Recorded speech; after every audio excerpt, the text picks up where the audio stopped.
Happy Mother's Day to have you. You know, people who have come all the way from Louisville, Kentucky to be with us, which I think is nice. In this series we have, next week we'll be talking about Hans Kung. I imagine he will be a little more known and popular figure than some of the other people we've dealt with. And then we'll be off Memorial Week, and then the final lecture will be on 2 weeks from tonight. No, that's not right. 3. 3 weeks from tonight, we'll be talking about the great Protestant theologian Karl Barth. Well, tonight we're talking about Jacques Maritain and the question of Christian humanism. Well, for some people, Maritain was sort of a hero back in the 40s and 50s. Who remembers that? Some of you remember reading Maritain back then? You remember any of the books that you read at that time? Art and Scholasticism. Yeah, he wrote that in 1920. Art and Scholasticism, yeah. Creative Intuition, another book on art, yeah.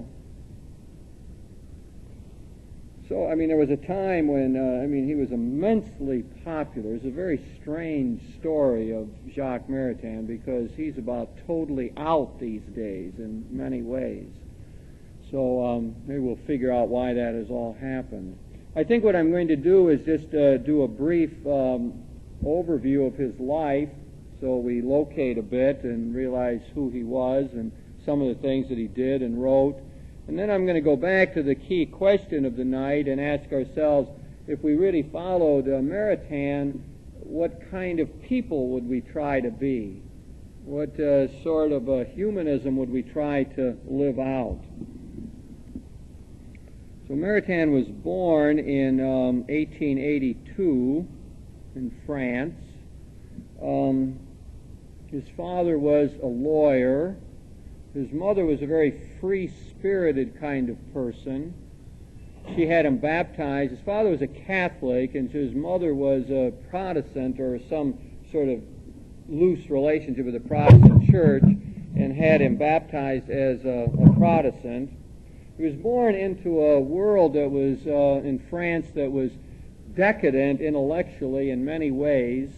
It was a time where materialism and positivism was very strong, meaning they didn't have a lot of room for the spiritual realm in life. He was a bright young man. He ended up going to the Sorbonne, part of the University of Paris, and it was there that he met his wife, Raisa, the woman who would become his wife, who was a Jewess from Russia, was a very bright young woman, loved poetry and art, and rather frail woman, often sick throughout her life. And they began going together while attending classes at the Sorbonne, and they really, formed a tremendous union, close bond, very important relationship throughout the whole of their lives. And they were great searchers after the truth. They really wanted to know what counted in life and what the meaning of life was. And they were very disappointed in that. The kind of courses they were taking at the University of Paris did not satisfy them. It left them very upset with what they were learning. So much so that they came to the point where they made a suicide pact. That is, they said that if they gave themselves a certain length of time, and if they couldn't find any greater meaning in life, anything that would really grab them, that they were going to commit suicide together. Well, that was, that is to give some depth to this whole search for truth that we find throughout Maritain's life. Truth was vital to him, to find meaning. This was the passion that drove him. And they really had difficulty living with that kind of absurdity. What happened was that they uncovered some people who were helpful to them. There's a philosopher by the name of Bergson, who was teaching in Paris, not at the University of Paris, and they began going to his lectures. Paul mentioned a book about intuition. Bergson had the idea that we could, through our intuition, deep sense within us, come to some perception of the truth. His philosophy is very difficult to get a hold of, and that's not the burden of what I want to say tonight. But anyway, it's suffice to say that when they started going to his lectures, things looked a lot better to them, or at least they began to see some hope that you could arrive at some deeper truth and not just the quantified, measurable thing that they were learning in their own classes at the University of Paris. They began to find some meaning in life. In fact, in 1904, in November, they decided to get married, which they did. They were kindred spirits throughout their whole life, passionate searchers after truth. They read poetry together. They enjoyed the arts together. They studied philosophy. They had all these great intellectual discussions. It's sort of a paradigm of that deeper sharing of life that people are often looking for. When his wife died, Maritain said he had lost half of his soul. The other half of him was gone. So it was an extremely close relationship. And then they were still in this search, some sense that they might be able to make some meaning out of it.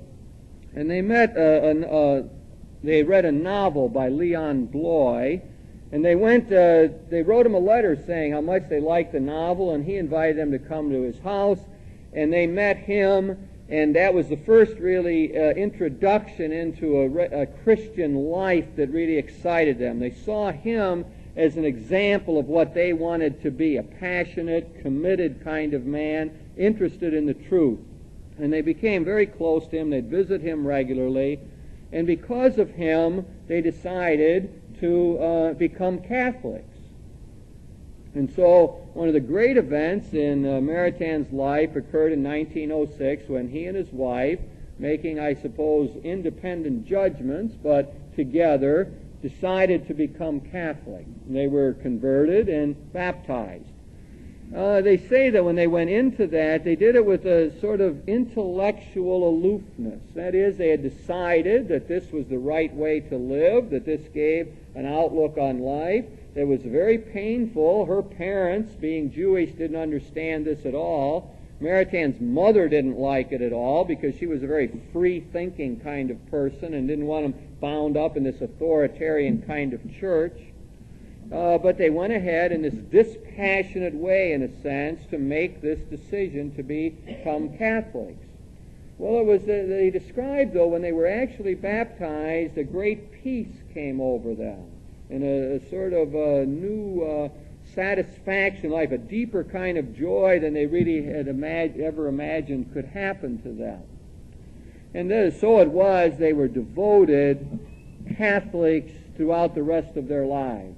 I mean, they did not deviate. They loved the church. They were obedient members of the church. It provided them with their philosophy, their outlook, their theology, and so on. When they did that, Maritain thought that his whole life of being a philosopher and a searcher after truth was sort of over. He felt that, well, he had accepted this authoritarian structure, and this whole quest for knowledge and so on was now sort of put by the boards, that was all over. And he began to study science. He went off to Heidelberg in Germany and worked in the area of science for a couple of years. After that, they came back to Paris, and they began to study Thomistic philosophy and theology. First, Reza, his wife, started reading Aquinas, I think a year or more before Jacques began, and she got him interested in that. He began reading Thomas Aquinas. When you say Aquinas, I mean that's the great philosopher, theologian who died in 1274, wrote the Summa Theologica, the one who's been so influential on Catholic thought throughout. And the turn of the century, Leo XIII, the Pope, had said that we all should study Thomas Aquinas. And so Maritain immersed himself in that study, and he became thoroughly Thomistic. That is, he became convinced that Thomas Aquinas, who lived a long time ago, had the essential truth, the perennial philosophy that he knew he had was right on the mark. And he became totally Thomistic. And his whole life work from then on was to take this theology and philosophy of Aquinas and apply it to the modern world. And that's how many people met him in the United States in the 40s, 50s, and so on, as a person who was taking the perennial philosophy but doing something new and exciting with it, trying to make it relevant for the modern world. Well, before long, he began to teach at various institutions. He taught at the Institut Catholique in Paris, 1914, began teaching there. He was gone when the war broke out. He tried in various ways to enlist, to get into the service, to come back, and went, as his wife Raisa says, he went to many draft boards, tried to be able to fight in the First World War. He had pleurisy from youth and evidently was refused. He finally got in for a couple weeks. He never did get into any battles or anything, and they released him within a couple weeks. So he made the great effort to fight on the behalf of France in the war, but really was not able to do that.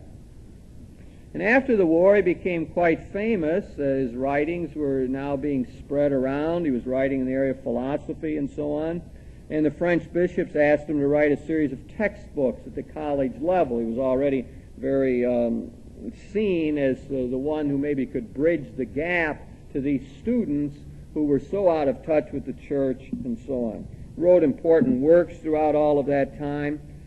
And it was in this time that he got identified with a group known as Action Française, a right-wing political group that wanted to return the monarchy to power, was very against all the modern movements in the church. It had a certain anti-Semitic tone to it.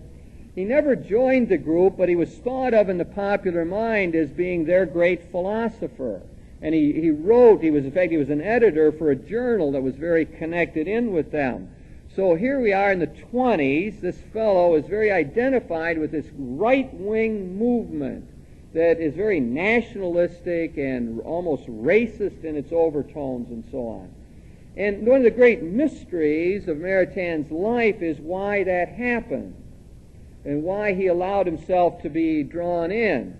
One of the answers to it is that he had gotten a spiritual director when he became a Catholic. He thought that was the thing to do, and so he went to the spiritual director, who was a priest, I think a Dominican priest, who was very right-wing in his attitudes. And this spiritual director kept feeding him all this right-wing material and telling him he should support this organization and so on. And Maritain went along. He was an obedient kind of fellow, despite his brilliant intellect. He went along with this spiritual director. At least that's one sense of why it happened. I have a feeling, too, that he had made certain friends in that movement and didn't want to disappoint them. But throughout, in 1926, the Pope said that you couldn't belong to that organization anymore. Said Catholics couldn't read their paper and they couldn't belong. And so at that point, Maritain went along with the Pope and broke completely with the organization. That severed him from a lot of his close friends. And the rest of his life, he sort of sent apologizing for this. And it really, up till then, he was naive politically. He had been used as sort of a tool of these people. And from then on, he really made up his mind he was going to study the issues politically, figure out where he really stood, take a stand, and be able to defend it. That's next to his conversion to Catholicism and his relationship with Raisa, I would say that was probably one of the real shaping events in his life, this identification with this right-wing group and the need to break with it. Well, in the 30s, he wrote all these important philosophical works, and in 1936 he wrote one of his masterpieces, which sets the stage for our thing tonight, which is sometimes translated integral humanism, other times you see it published as true humanism. That might, if you were going to read one book that relates, and I just saw recently that that's available yet in paperback, that would be the one that would sort of capture what we're talking about tonight.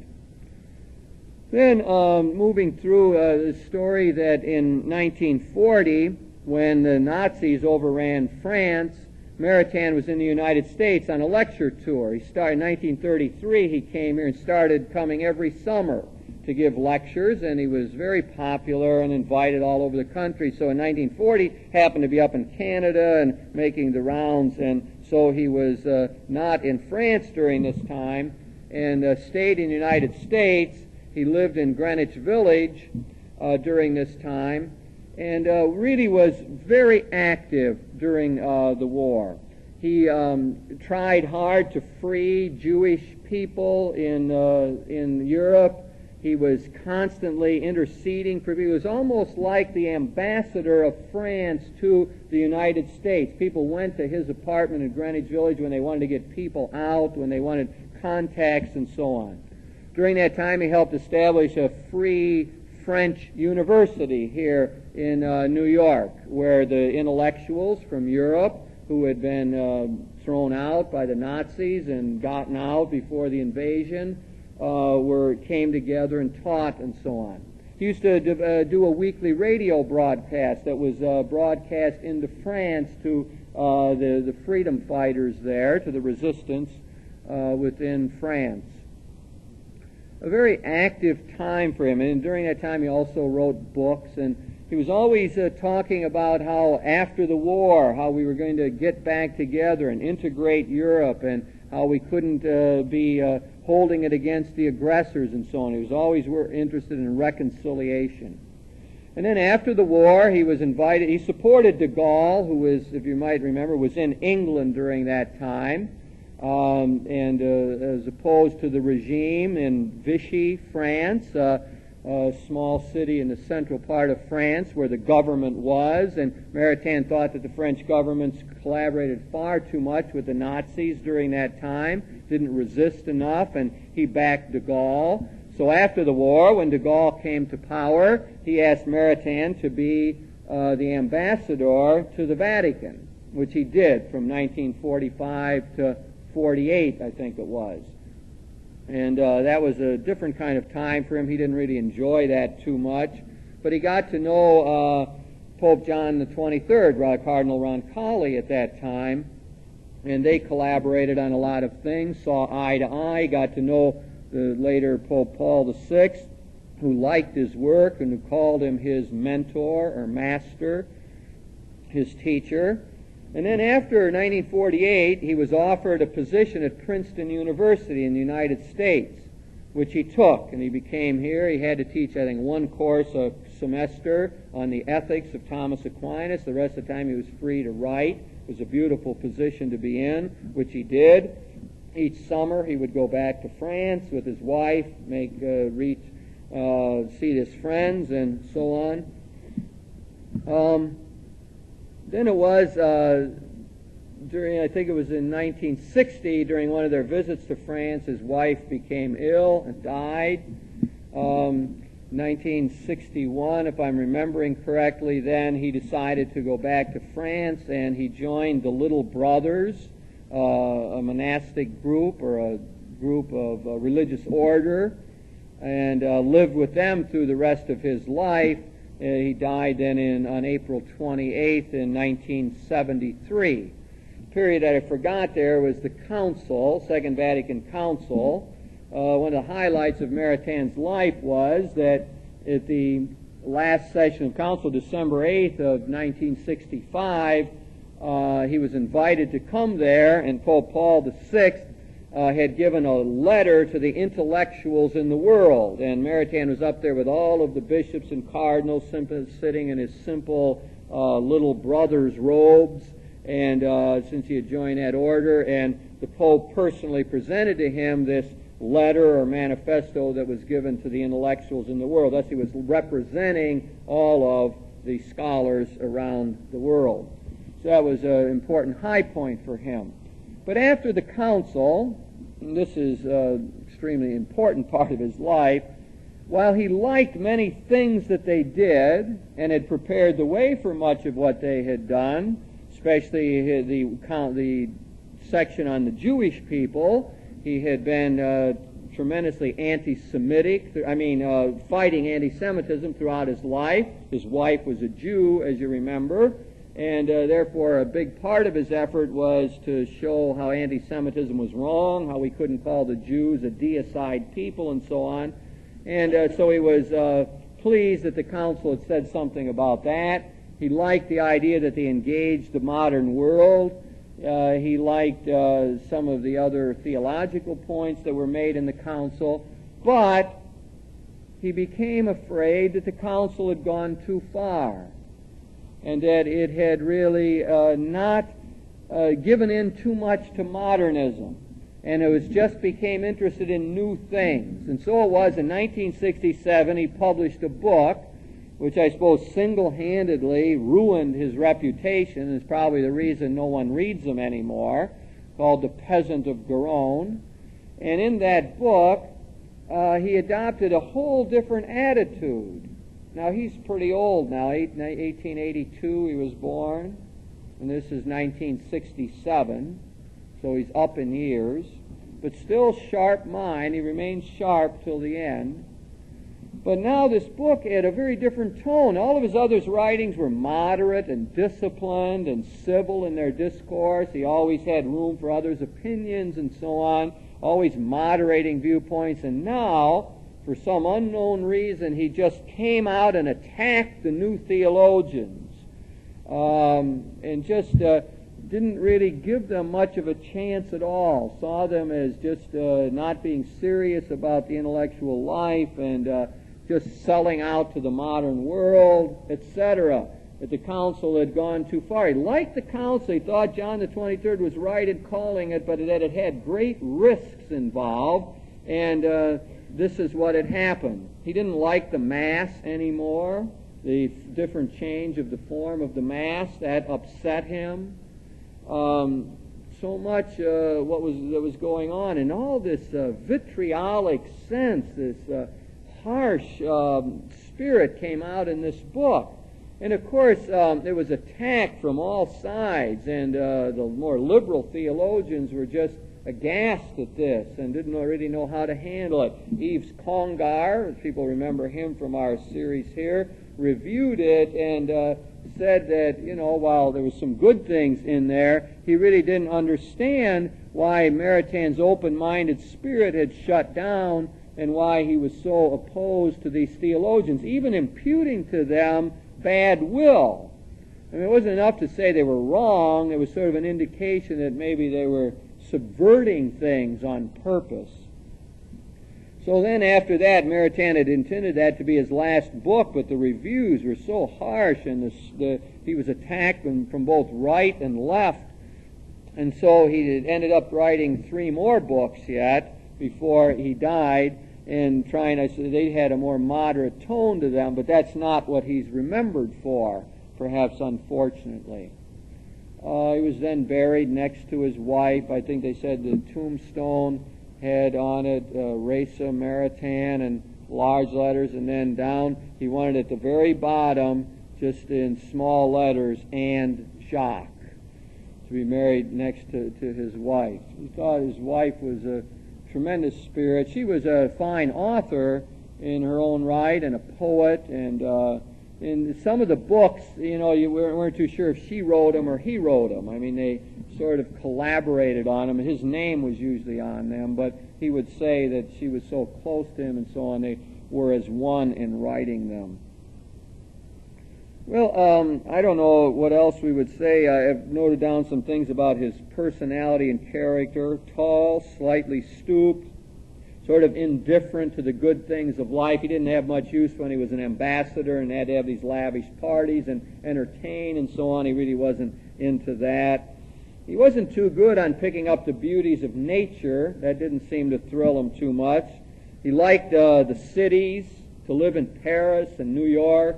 That's where he liked to be, the swirling activity. Their house was always open. One of the important things about him was wherever they lived, they used to have these Sunday afternoon discussions. And he would usually discourse a bit on Thomas Aquinas and the important intellectuals from all over France, and then when he was in the United States, from around the country, would come there. This was the big intellectual discussion and the debate, and he liked to have people come who had different viewpoints from himself and so on. So those were, and then these people would get together and write manifestos or sign letters of petition for some cause or another and so on. So that was really an exciting kind of life that he had. And I'm forgetting what I was on. Oh yeah, he liked to be in the cities and the hubbub and all of that. Art fascinated him, especially painting. He liked Stravinsky, didn't like Wagner's music, was passionate about Dostoevsky and so on, to sort of link him with other people. Knew all the famous people of his time and so on. Well, maybe that gives a little feeling for the man. Let me just stop here and see if anyone has any questions about Maritain, or there were some important things that I really left out. Maybe they'll come to me as I go along. But does anybody want to comment on him? I hope if there's people here who know a lot about Maritain or his big hero or favorite, I'd like to, we're open to comments and so on. An important part of his life was during the Spanish Civil War, because that was a great dividing point. This was in the 30s, 35, I think. When did it end? In 1939, yes, right shortly after the Germans went into Austria. But anyway, that was a time that divided Catholics tremendously. And the hierarchy in France and the staunch Catholics generally backed General Franco in the war. And Maritain didn't. Maritain refused to see it as a holy war. Catholics at that time talked about it as the White Crusade, and they saw the opposition as being nothing but communists. And so that it was the in thing among Catholics to back Franco as the Catholic good guy against the communist forces. And Maritain refused to do that. He lost a lot of friends over that. He thought that he called for reconciliation, for people to get along, and so on, but he didn't want to think of that as some sort of holy war.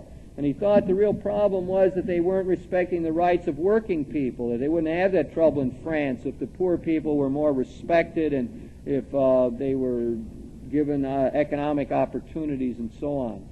He was constantly sort of in fights throughout his life. His passion for the truth kept getting him in trouble with various groups. In France, he was thought of as pretty much of a left-winger or a communist almost, I suppose, because of his identification with the other side and with the Republican side in the Spanish Civil War.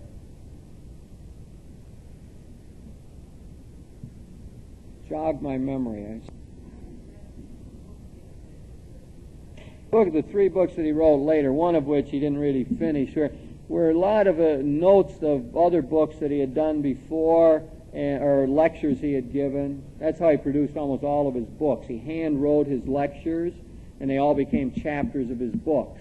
They're almost all collections of things. Very seldom did he sit down and try to organize a book and write it. Art and Scholasticism is one exception to that, which he did in 1920. So they're mostly a collection of articles and lectures, and that's what those other books were. No, I don't think he really backed off or explained, why this was. And he got very weak near the end. He insisted on visiting his wife's grave every year, and by the end they had to put him on a mattress in the back of a station wagon and drive him there to visit his wife's tomb. So he became very weak. I mean, he really couldn't do much new and original work, I don't think, in those last years. So that was 67, that was published, he lived to 73. But as far as I know, there's no real explanation for that.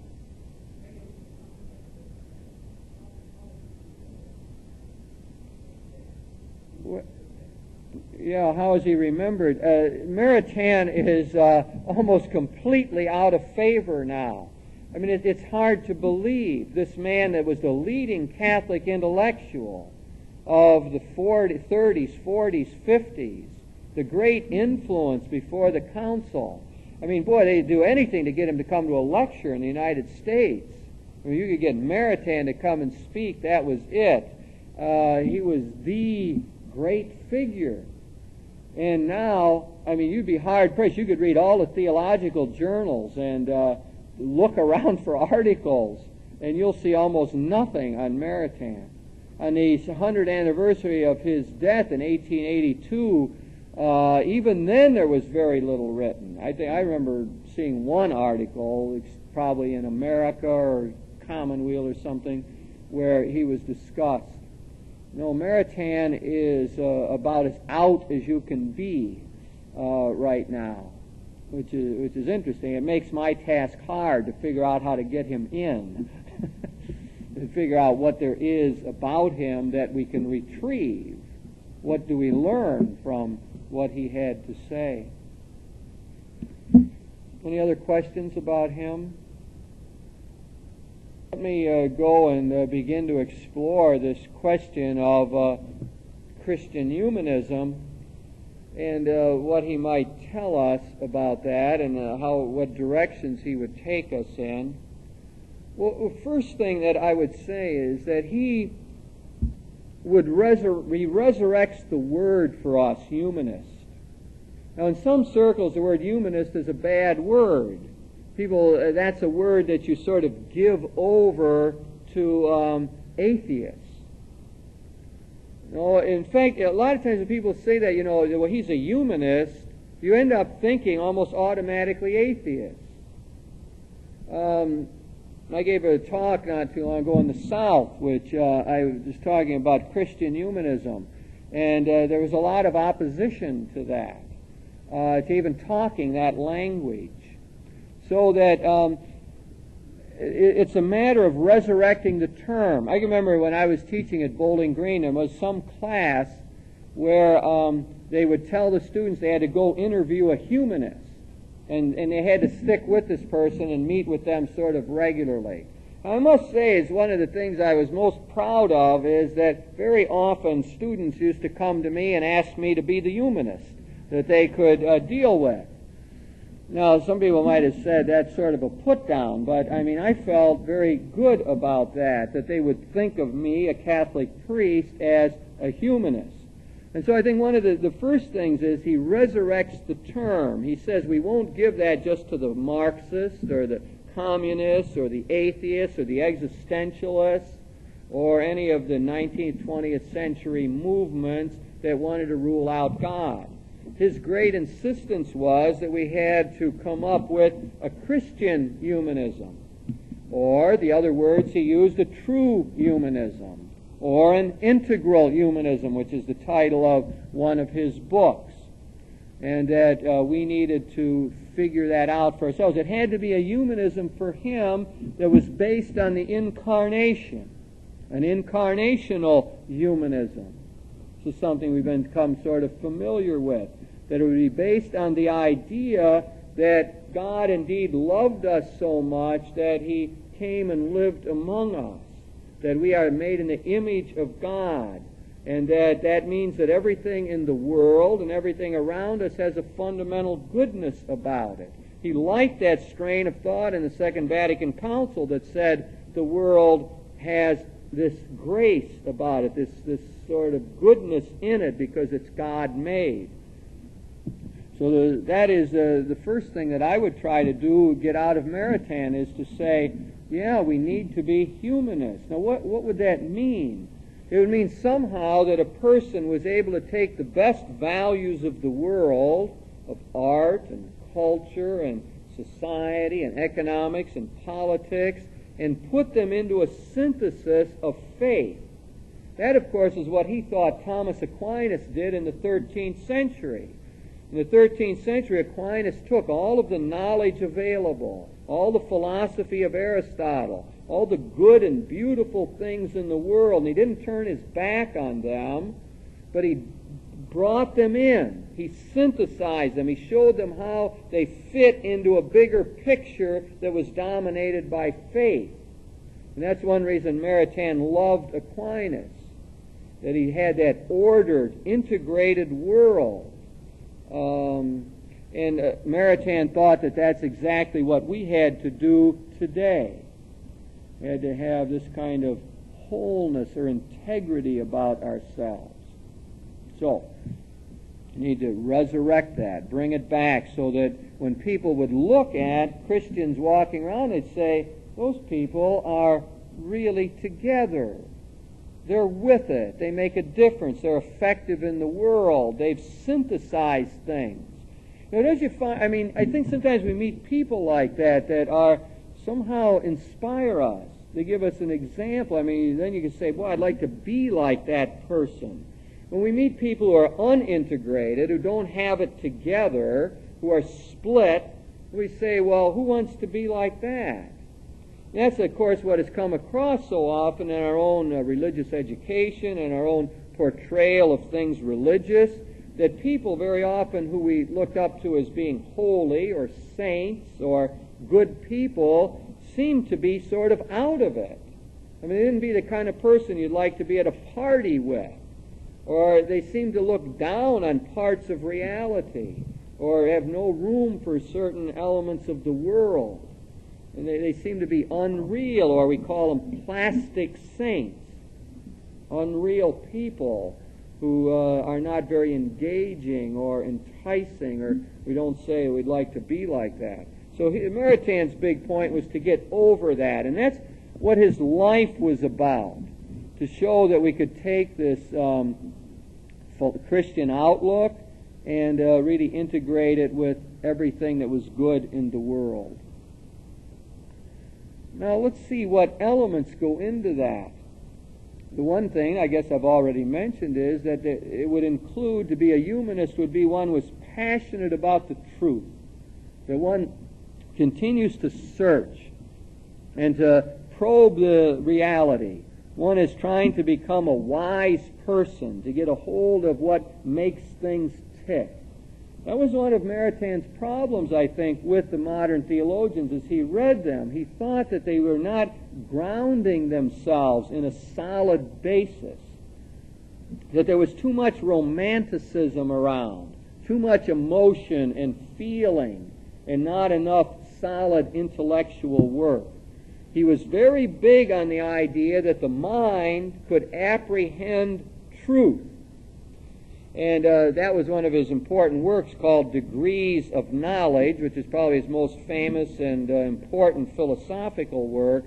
And it's all based on the idea that we can indeed know the world. Now, ever since 1600s, with a philosopher by the name of Descartes, there's been a question in the modern mind of how much can you really know? Can you know the world out there or not? We got all this bias and prejudice, and we got different viewpoints, and we've got certain things going on inside of us. Can we really get at this world out here or not? That's been the modern philosophical question ever since the time of Descartes. And people have been very agnostic about that, saying, well, you can't know much. You can't be sure of what you know. You might be fooled. And other people see it a different way. How do you know you're right? There's no objectivity to truth.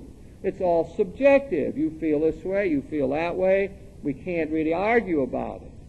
And Maritain kept saying, that's not right. Truth is objective. Truth is in reality. And the mind has the capability of grasping that truth. And therefore, that's what we need. We need to keep searching it out and purifying it and deepening our perceptions of the truth that God has given us.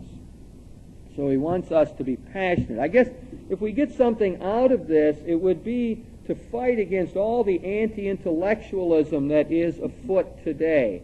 Maritain would say, don't give in to that. Don't give in to this thing that the last word is what you feel about something. Force your students to think. Make people give logical arguments for their positions.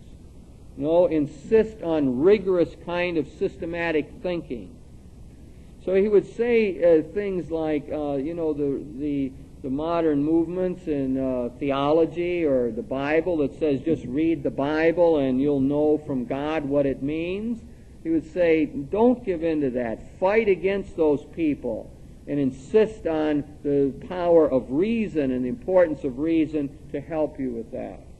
Don't give in to just an approach to self-fulfillment that says if it feels good, do it, or that any emotion, whatever it is, express it. No, one has to deal charitably, and one has to be civil in discourse and try to give the arguments. And all the time when he wrote letters to people and when he would critique their work, he was severe. In other words, if they sent him an article to read as friends and said, what do you think of this, or a book to critique, they say in a few days they'd get it back and it'd be carefully annotated. And it wouldn't just say, nice work, you're terrific. It would say, well, this is poorly argued here, and you haven't made your point. So this came across, in a sense, the search for truth was greater than anything else. That's what drove him, that was the passion of his life, that's what sort of kept him going.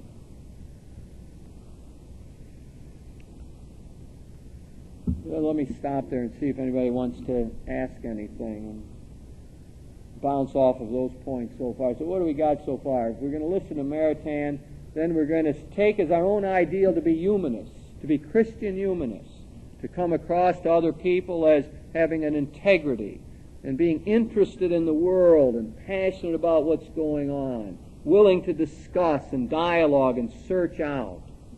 We're willing to encounter other kind of viewpoints and sharpen our own argumentation and be able to give a reason for the faith that we have. We'd be passionate about truth. Comments? Well, his fundamental way of doing this was to say that there's different ways of apprehending the truth. That's his book, Degrees of Knowledge. And so he was started out by an analysis of scientific knowledge. And he said, you can have experiments and you can form hypotheses and you can show that indeed something is true. So he would defend scientific knowledge, and I think that wouldn't really be all that difficult. But then when you get into the philosophical realm, this gets difficult to understand, but his fundamental theory was, and this is one of the reasons I think he really is out of favor. I'll use your question to springboard and show what has happened in the church today, why he's out and other people are in. And that is that he thought that when you would get in touch with reality, that your mind would abstract. So you would see a tree, and your mind would abstract, and you'd come up with the notion of treeness, but that you had another faculty of judgment that would enable you to put together something like, well, trees have limbs. You'd make a proposition, a statement, and you could apply it to this particular tree you're looking at and say something true about it. So that the essence of truth for him was in judgment, and that you were able to abstract, but you could put together the subject and predicate of a sentence like, this tree has green leaves, and apprehend that reality. And that was truth for him. Now, many philosophers found that to be unacceptable. To extend that, what Maritain thought is that you could prove God's existence. If you go further, you're not just talking about trees, now you're talking about God. And he thought you could look at the world, just as Aquinas did, and make certain statements about it, like there's a certain degree of perfection, and then other things have more perfection, and other things more, and therefore there must be a highest perfection, and that's what we call God. Therefore God must exist. Now, Maritain fundamentally thought you could argue in that fashion, although he added a sixth proof to Aquinas' 5. Now, what happens is that that ends up in a philosophy that is very objective, that deals with the world as it is. Now, that strain of thought, which was followed by Maritain and Gilson and Mortimer Adler, some people know those names, those are what we call the Neo-Thomists. They followed a certain line of thought from Thomas Aquinas. They were in the 30s, 40s, and 50s. But at the same time, there was another wing of Thomistic thought, which is represented by Karl Rahner and Bernard Lonergan and the other people who are now in the modern world. And for them, the starting point was not that there's trees out there. The starting point was inside of us, that we have a drive to understand, that we are infinite questioners. And in doing so, they tapped into something that everyone's interested in today. Even when I begin to talk about Maritain's approach to objective truth like that, I mean, most people are gone. I mean, that's just not in. I mean, that might be nice, might be true, might not be true, but sort of so what? But when you start talking about the desire for love and the drive to know and all of the subjective things that are going on with us, when we begin to probe the heart as the basis for our philosophy, then people are saying, yeah, that's me. You know, I'd like to have more love in my life. Or I'm disappointed when I don't get love back. Or I have this drive to really give more of myself, and I don't know how to do it. Then we're starting to talk about something that people can latch on to. That is the direction that what we call the transcendental Thomists took. In other words, they're all following Aquinas back in the 13th century, but one group is looking very much within, very much in the modern mode. Ever since the time of Descartes, that's been...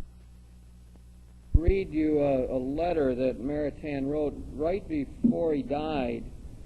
This was...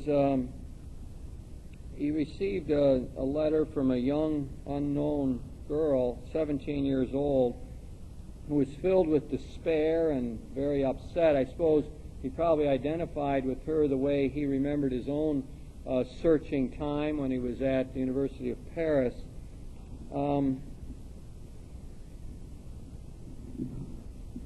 He was just totally fatigued by now, but it was typical of him to answer all of his mail and to respond personally. So this girl writes him this letter, and here's what he writes back.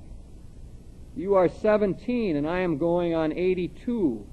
It seems to me we should be able to understand one another. Typical. Let me tell you two things right off. In other words, he doesn't fool around here. I think you are really a poet at heart. That is evident from the very start because of a certain tone in your letter. 2, I do not think you have lost God. You would not feel so furious with him if he did not appear to you as someone who had betrayed you and who makes you indignant because you love him. Yes, you are, quote, I think he must be quoting from her letter, in quest of beauty, of the absolute, of a God who is not one of hate. And how right you are. Your revolt is healthy because it is a revolt against a God who is not the true God. The Christianity you were taught is a child's religion. At 17, your eyes have begun to open on the world as it really is. You are asked to realize that Christianity is a terrible mystery of love, and that the cross is not a pleasant and comfortable figure of speech, protecting those joys over which popular preachers wax so eloquent. But that cross, actually a gallows of horror on which God was hanged for love of us, because all the abomination of this world comes not from him, but from man's freedom, which is the prime cause of evil. And God restores all things invisibly by his love and the love of his saints who lay down their lives for their friends. Perhaps what I am writing you here seems to make no sense, But I am writing it all the same, because it is the truth. And someday you will see that it is. I am not telling you to wait. I am telling you rather to take advantage of the fact that you are completely broken and beaten to the ground in order to set yourself to a real search for truth, putting your childhood behind you. Well, that's an interesting way to respond to a 17-year-old who's upset. I mean, that would be. I wonder what parents would say today, or says they were down and out. I mean, that would not be the typical way we're counseled to deal with people today, I don't think. It sounds much harsher and straightforward and truth-centered, I suppose, than most of what we would end up hearing today. And I find it sort of interesting. Put your childhood behind you, grow up. I wonder how effective that was. I think I'm going to try this the next time somebody comes in. I have 2 points to tell you. 1, shape up. 2, get off drugs. 3. That's interesting. I mean, but it brings out, doesn't it, what I was saying about that passionate search for truth. He says, I'm going to tell you whether you want to hear it or not. And why am I going to tell you? Because it's the truth. That's the way it is. Take it or leave it, sort of. You're on with it. Okay, any questions anybody wants to ask to this point? Yeah. The letter. She was very upset, despairing about her life. Yeah, and so he got this letter, and he's dead tired, and, he died, I don't think, too long after that, and could hardly do anything, but he went about responding to it. Yes, right. I think she was searching it out, yeah. Which happened a lot, of course. Happens to famous people. Others are looking out. Even at that time, he still had a certain status, I think, importance in the Catholic world. Yeah. Not that I know of. Was he? Do you know that? Do you remember anything else about it? I'm blank on that entirely.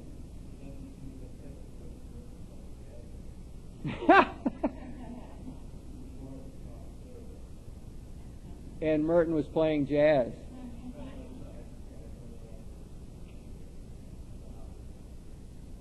Sister, anything else you remember about it? Calling that. I think maybe it'll come to me. I'm blanking entirely. Huh. Serious conversation on that? Merton and Maritain. It'd be great listening on their conversation, wouldn't it? I mean, if you want me to say something about it without knowing the details of their meeting, they had one thing in common, especially, or a number of things I'll tell you they had in common. The one is that they were living with a classical Thomistic theology. Because, you see, Merton learned that same theology. He learned it by reading Jill Sohn. And Jill Sohn and Maritain were very close and collaborated and so on. And that's that whole neo-Thomistic line. And that's the kind of theology Merton learned. And that's how Merton was always trying to break out of that. Maritain was comfortable there. That's where he wanted to stay. He loved it. He thought that was his home. He wanted everyone else to become Thomists. He thought if we'd all do that, the world would run better. And Merton, it never really worked for him because his inner life, his intuitions kept taking him in other directions. And so he was always dissatisfied with that traditional Thomism and was looking for some other way to go about it. So it would have been an interesting dialogue right there. What Merton effectively did was to get rid of that traditional Thomism and follow his guts, his intuitions.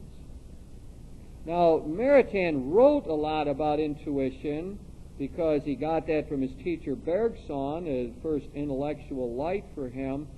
But, and he did a lot of that when he wrote about art and a lot of other things, but in his own life, it was a very rational, intellectual system, but he was totally comfortable in it. He didn't chafe against it. He found that both he and his wife Raisa, remember, who was a poet, were very at home with that system. Now, the problem, it's hard to find people today who are at home with that. That, the question is always, what does Maritain have to say to us today, and why is he out? Well, there's very few people that know Thomism that say, that helps me get up on Monday morning, or helps me make sense out of my lives. There's people in the room who learn Thomistic philosophy or theology, and for many it just doesn't work. So that would be an interesting contrast. I'll tell you another point of convergence between the two was the question of mysticism, because Maritain wrote a lot about John of the Cross and was very interested in mysticism. In fact, when he went through his degrees of knowledge, the highest form of knowledge was mystical knowledge. You got to remember, Maritain was a Christian philosopher and not a theologian. Maybe I have not made that clear. We would call him a philosopher, not a theologian. In other words, when he does his work, he doesn't usually go back to say, well, what does the Bible say about this? Although that it's woven in, but he doesn't go back and trace the theological positions or do the biblical theology and so on. He's a philosopher primarily. He works with natural law and with reason to try to explain his positions. But he did write about mysticism and did it from a philosophical viewpoint. And he thought that was a legitimate mode of knowing, that you came to new insights about life, new understandings out of this deeper mystical type experience. And of course, Merton himself was a mystic. I don't think I'd make any claim. I don't think Maritain was a mystic, but Merton was, and they would have had a nice bridge on that.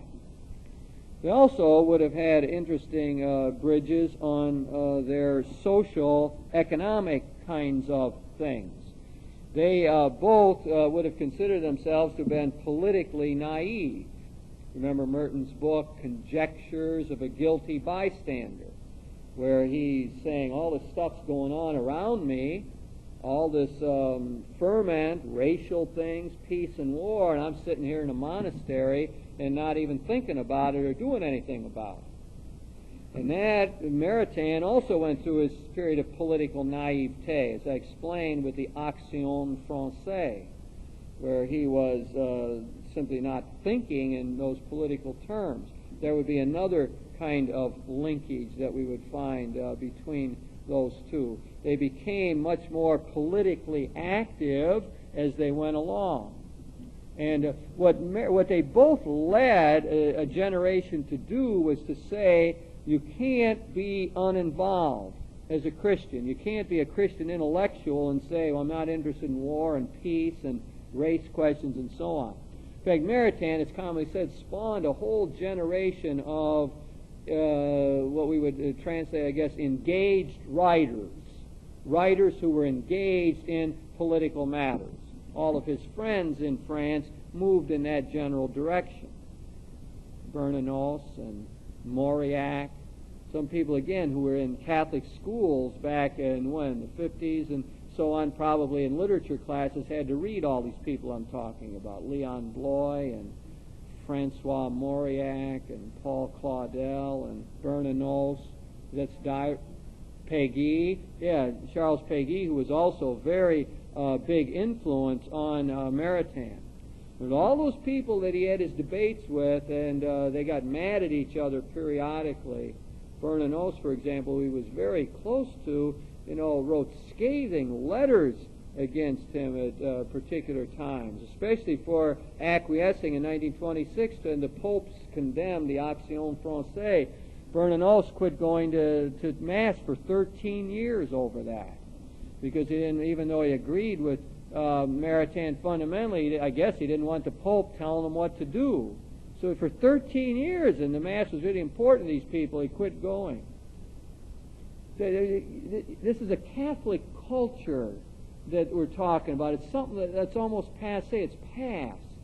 I mean, Maritain went to Mass every day. They prayed regularly. They lifted one another up. They debated these things passionately about the truth of these various questions. But then he took people into the political world. And again, that's what Maritain ended up doing. One wonders how, but even living in a monastery, he wrote all this stuff on racial questions and peace and war and nuclear threat and so on. So that's another convergence between the two. That'd be interesting to do a whole parallel of those two. Maritain knew his thought, and I think was influenced by that, but was always trying to escape from it, get away from it. Yeah. For sure that the political question is one realm here. I might as well take it up as long as you raised it. Part of a true Christian humanism would be to be involved in politics, for sure. To be politically astute, know what's going on, take a position, and so on. Now, let me try to put that in some sort of context. Merton was very big on studying the Middle Ages and Christendom, like all these people were. Gilson, Adler, that's the time for them of the full flowering. Thomas Aquinas, integrated life, everything held together. You could put all knowledge into one summa. People didn't walk around with identity crises in those days. They knew who they were and where they fit, what the society was about. Christian principles dominated the secular life, the worldly life. So in the Middle Ages, if you excommunicated somebody, it meant something. That meant you couldn't buy flour or something. You couldn't function because it was it was one world. And the one world politically was talked about in terms of the Holy Roman Empire, where the empire was to be in the service of the church.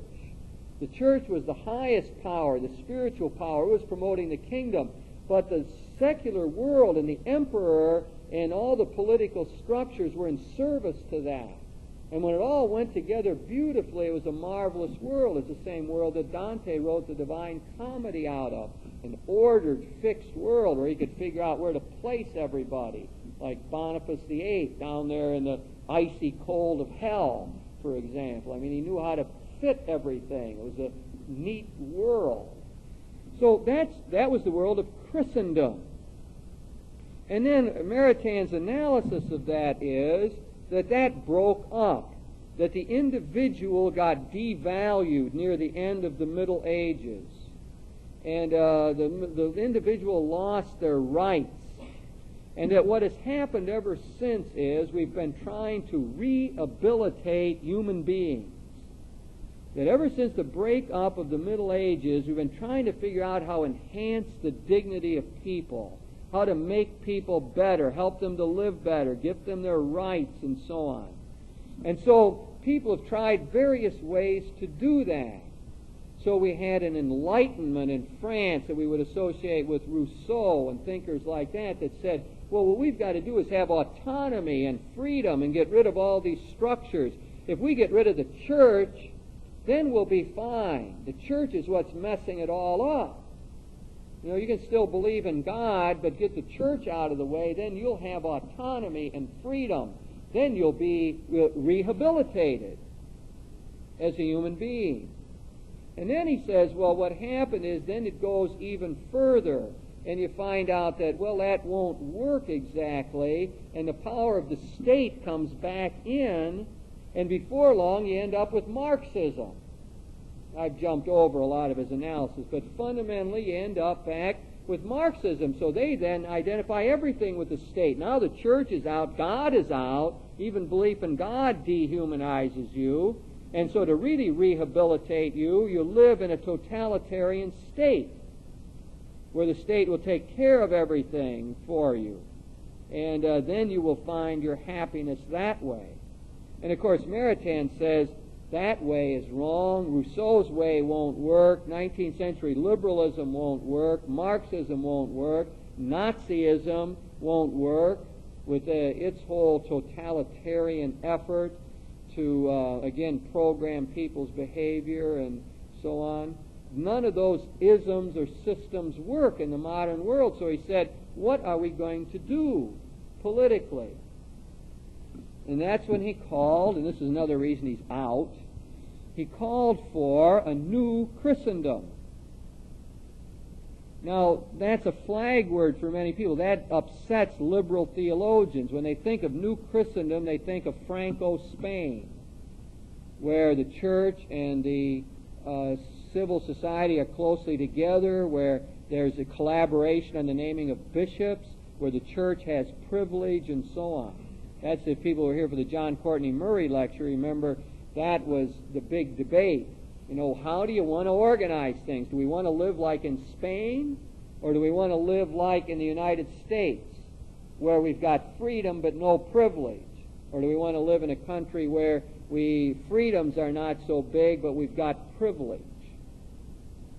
So, Maritain, unfortunately, called for a new Christendom. He said, in other words, he had this sense that if we were going to make it as individuals, we can't do it by ourselves. It'll only work if we're in the right situation. And here's something I would really draw on him, and I think he's right. We can't help people to be better unless we change the climate, the atmosphere. In other words, we got a lot of talk these days about, well, how are we going to improve the world? We're going to change our hearts. We're going to have conversion of heart. We'll all become nicer people. But that leaves systems in place, structures, organizations, political systems that mess people up. So you could have people change their heart in Soviet Russia, but what would you do? You'd still be living with oppression. So what Maritain was wise, and he said, no, you can't do that. We've got to create a new Christian order of things. We have to change the world. And how are we going to do that? We're going to do it according to Christian principles. We're going to do it not really by creating a Catholic nation or state.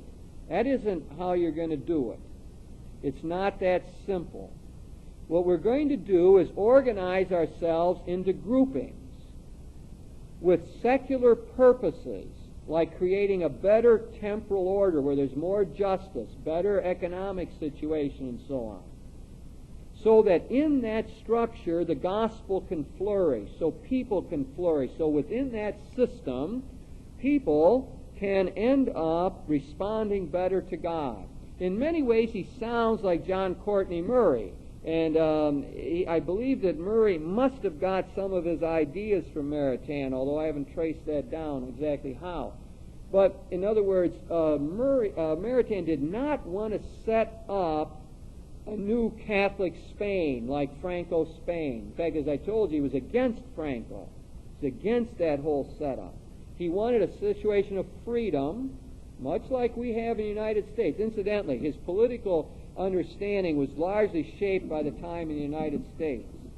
That's when he came to appreciate democracy. At the beginning, he was against democracy as a young man. He didn't like that. He associated it with Rousseau's idea that if you're going to have democracy, then the people were sovereign. And if the people were sovereign, had all the power, then there's no room for God. So Maritain was always trying to get God into the picture. So he was against democracy. But when he came to the United States, he could see that you could have democracy and still have belief in God, that we are one nation under God, that we say we have inalienable rights from God. And he was impressed like that. He liked our country that way. One of his books is called Reflections on America. It's a very positive statement about the way he sees life in the United States. Very taken by that. Anyway, so he begins to think that democracy is a good thing. In fact, he became a great champion of that. So what does this translate into practically? Well, Maritain was one of the founders, in a way, theoretically, of the Christian parties in Europe. That's how he thought it should work. There should be parties that would be inspired by Christian principles, but in the party you could have atheists or non-believers, You could have all different kinds of people, but they would come together on certain fundamental ideas of promoting liberty for people, of changing the economic system, making it more socialistic. I'll save that. I have to discuss that as one part of this. And he thought this work was the work of lay people. That what you wanted is various parties. You didn't want to have just one Christian Democratic Party. Maybe you'd have a Christian Socialist Party and so on. They'd be inspired by Christian principles, but they'd be working and collaborating with others to create a better world. And that was the work of lay people. So he thought that the great problem of the modern times was that Christians were out of touch with that. They weren't interested in politics, and they didn't bring a moral dimension to it, and that had to happen. Had to work in that direction. Now, Maritain, again, as you notice, sounds very much like John Courtney Murray. This gets a little abstract, but he felt that there was really three realms of activity that went on in the world. One was the realm of the church, of morality, and the church was trying to create the kingdom. It had spiritual ends. It had to teach people about God, help people to get to heaven. Then there was the temporal realm. And in the temporal realm, the church shouldn't be mucking around.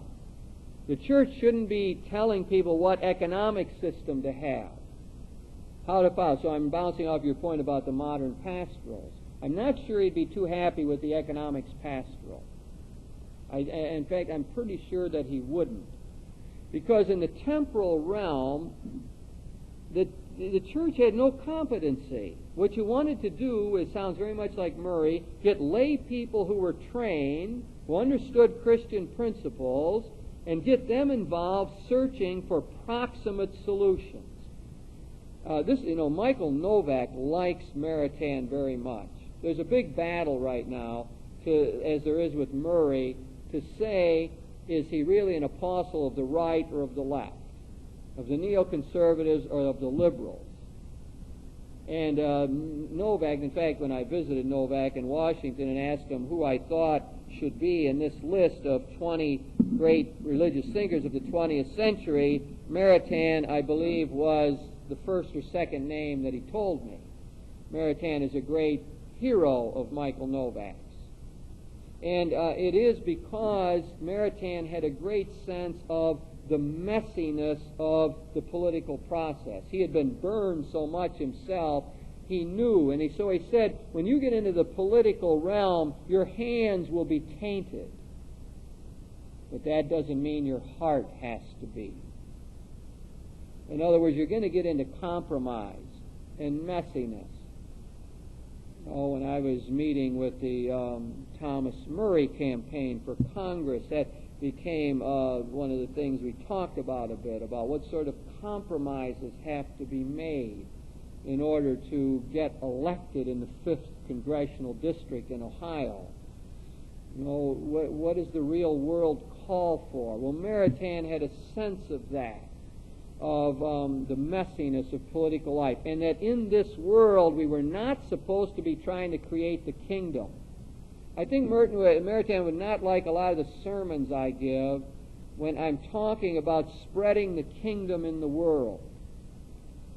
He didn't like that. That was separate. And this gets back to your question about why he's not in again. Maritain, like all the other people of his time, have a very dualistic sense of life. There's nature and there's grace. There's the temporal world and there's the kingdom. And you have the sense that they're sitting on top of one another, but they don't penetrate that much. So he wouldn't like to say we're trying to spread the kingdom in the world, like I often say.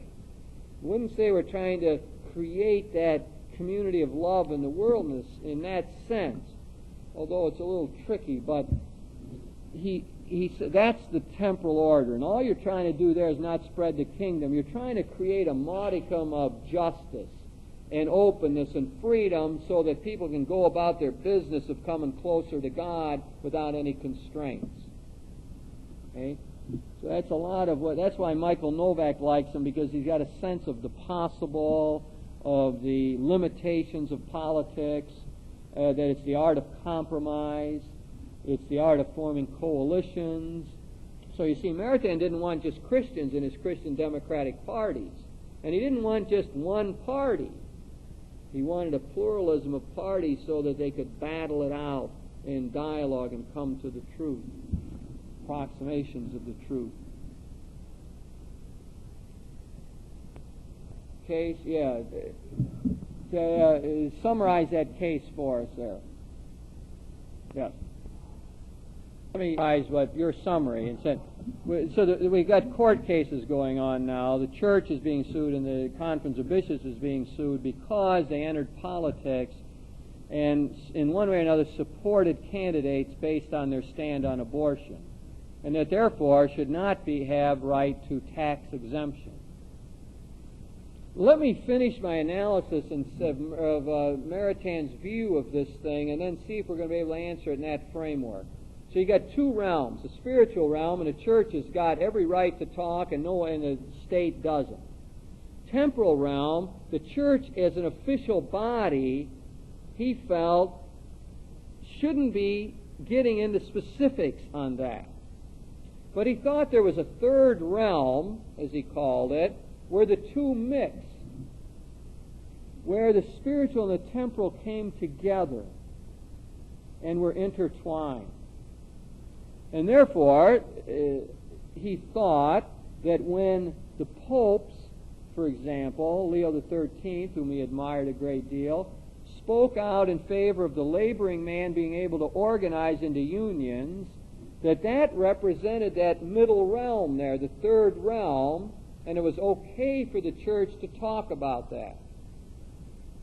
Okay? That is, that's the way he set the frame. That's the way he would try to answer your question. Now, if you start looking at how our bishops function today on these various issues, you've got the right to life thing, and you've got the peace question and the economics question, so on. What they try to do is, first of all, give general principles, and then they try to also get into concrete imperatives. So in the peace pastoral, they effectively say they're against the MX. Now, my guess is that Maritain would say he doesn't have any problem with them saying the just war theory. Incidentally, Maritain was not a pacifist, as you could tell by his actions in the First World War, and he thought that it was all right to fight periodically. He used generally the just war theory. So he would say that the bishops, when they would enunciate those general principles, would be fine, but when they got into the area of saying be against MX, that they shouldn't do that. That should be the realm of Catholic lay people to figure out from the principles what they're going to do, and you would get a pluralism of opinions. I believe that Maritain would end up saying that the church should not be supporting particular candidates on the question of abortion. I would think that out of his principles, that he would say they should not be doing that. Now,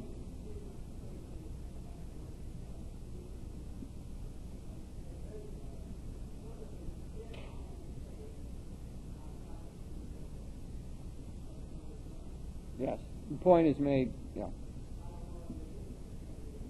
The point is made that in the presidential campaign, the bishops almost went so far as to say people should not vote for Geraldine Ferraro. And I believe that that's the way people interpreted the comments of the cardinal in New York and on the East Coast. And I think that Maritain would have, my guess is, out of how I understand his thought, would have told the cardinal that he shouldn't be mucking around like that in that area. This really only, out of all my years, I had one good professor, I would say. One decent professor. And that's Father Eugene Maley, who was a great scripture scholar. And he was been in Toledo and talked. He's deceased, and I owe an awful lot to him. And he opened our eyes to the world of scriptures. I mean, he was just terrific. And one time before an election, the politics came up, and he began to, in a sense, tell us who he thought we should vote for, which I didn't have any problem with that, but the grounds that he drew on were extremely narrow Catholic issues. And I remember, I can put myself right back in that class when that happened. And this great open-minded man who I admired so much and had opened my eyes to the whole world of theological, biblical scholarship and so on. Incidentally, about 2 years before I was ordained a priest, to even know anything was going on in the world. And then he comes across with this very narrow approach to candidates. That's one of another time in my life where I learned about human limitations, and that's where I learned again, you take people with their strength. I mean, the man was great with Bible, and you learn Bible from him, but not political, moral philosophy.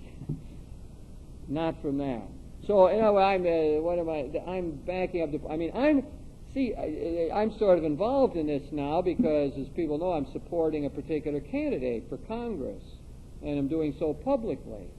And however, I have great feelings. I would never say that from the pulpit. I would never say it to a captive audience in church. And I'd be very leery of that. And I think there's great restraint that has to be exercised around that. And it's precisely because of this issue here that church people are in a privileged position. We have tax-exempt status in this country. We are given this sort of privilege in a sense, and it seems to me there's a corresponding responsibility to accept and the parameters around that. So, I have some feeling for this suit. I believe that the church should be very careful. I don't like the way the Eastern Coast bishops dealt with Geraldine Ferraro at all. I didn't like the way she handled it either, and I think she made a great mistake in how she handled the abortion question. But in my mind, they didn't have any right to be saying the kind of things they did. And it almost amounted, as you said, to saying she shouldn't do that. And I think Maritain's whole principles would say that they were out of line in that. Yeah. First of all, that Maritain did believe that the authority had the last word. He was an obedient son of the church. In a sense, he handed the last statement over to them. He also believed they had the right to draw the lines to say if you're in or out. And I would say out of that perspective, he would certainly uphold the whole right of the bishops to excommunicate people. There's no doubt about that. Now, on the particular issue you're talking about, then that's something else. Then it's the particularities, and that would depend on a lot of factors, and I wouldn't be able to bring those all in to be in my own head to be able to say what Maritain would say about the individual case. I don't think Maritain did understand pluralism. One of the main things, and I'm still responding to your question, I'm still on my question, that is, what would it be to be a Christian humanist today? And what I'm saying is a Christian humanist would be interested in the political social order and would know that if we're going to educate the next generation effectively, we have to create a climate where rights are respected and where people have jobs and where all of the society runs well. So to be a humanist in today's world means to be involved politically. So that's what I'm answering out of my own framework. And I'm still trying to look at how Maritain would respond to your particular question. Yeah. I think the Midwestern bishops have a very different sense of things than the East Coast bishops.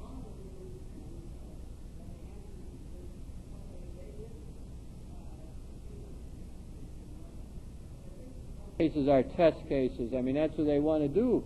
They're testing the limits of liberty, and they're testing it. But to me, yeah, the bishops are different. And I didn't hear anybody in the Midwest talking like that. You wouldn't hear Cardinal Bernardine in Chicago talking like that. That's because the bishops' conference is divided into two groups that don't get along very well and don't they have a different opinion. One is the strong East Coast bloc that runs everything, and the other is the rest of the people.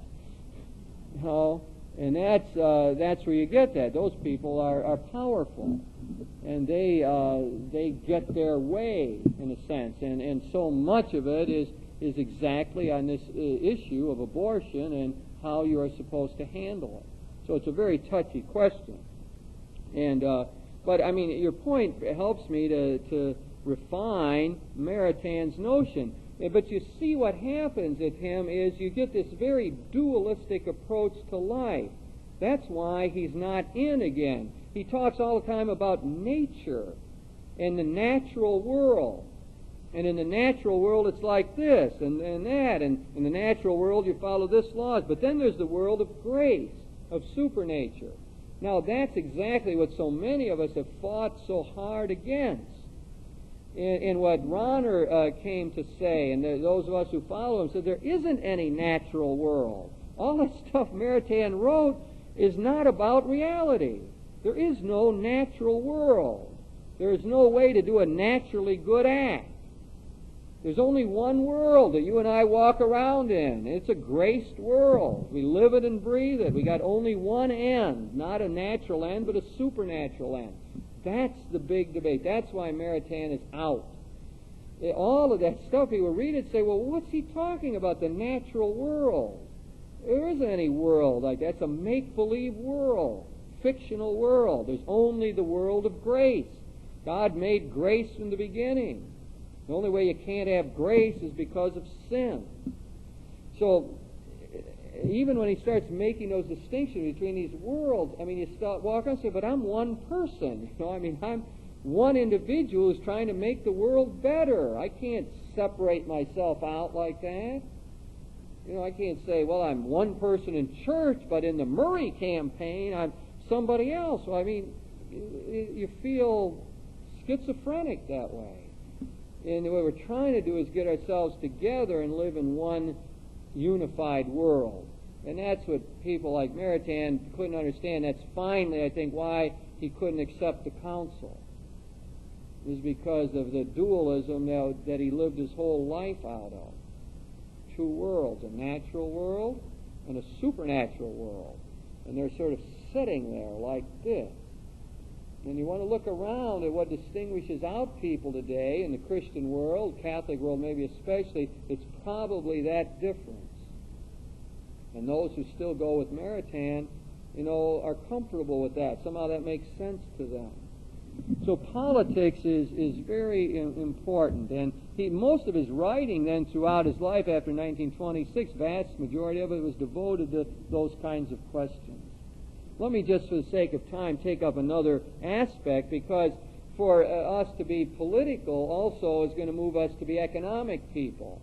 And here's where Novak again is fighting with other people, Richard Deering among others, who wrote this book, Jacques Maritain and the French Catholic Intellectuals, which is about the closest thing to a decent biography I've found of Maritain.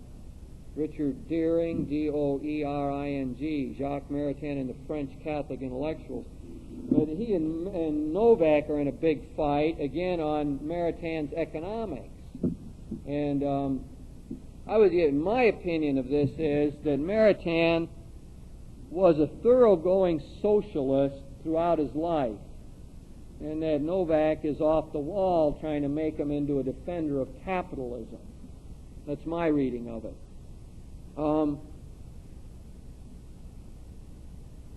Time and again, he critiques capitalism.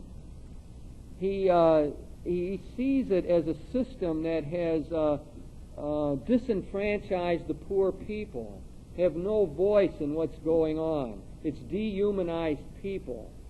And so he says, I mean, just explicitly, that we have to move towards another kind of what he calls personalist, communal type of economic organization. And what does that mean in practice?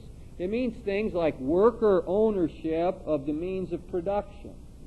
So there's one thing that characterizes socialism. It's that the means of production, the factories, the industry, should be owned by, in a sense, the state, I suppose. And capitalism says, well, it should be owned privately by the entrepreneurs. Well, Maritain, again, his language is different, and he definitely didn't go along with Marxism, but he wants the workers to be involved in all that. He wants a democratic approach to how you're going to run the assembly line. He wants the working people to be the real lever for social change. He has a great feel for them, I think, which he got from his mother. His mother was a very person in touch with the, well, they lived a good life. They would have been the bourgeoisie. Still, she had a feel for the proletarians, for the lower classes. And Maritain, I think, got that from her, but he maintained it throughout his whole life. He was always critiquing the system the way we had it, and said that, it just can't work this way. We have to have a complete change in the way we run our economics. Well, so for him, what are we going to get out of that? I would say his brand of humanism would be, would say that lay people would have to be interested in the economic order, would have to be trying to improve it, and they'd have to be looking for ways to make rather decisive changes in the way the Western world runs today. I think he would move us in a socialistic direction, although that's not his word precisely, but it certainly sounds like that.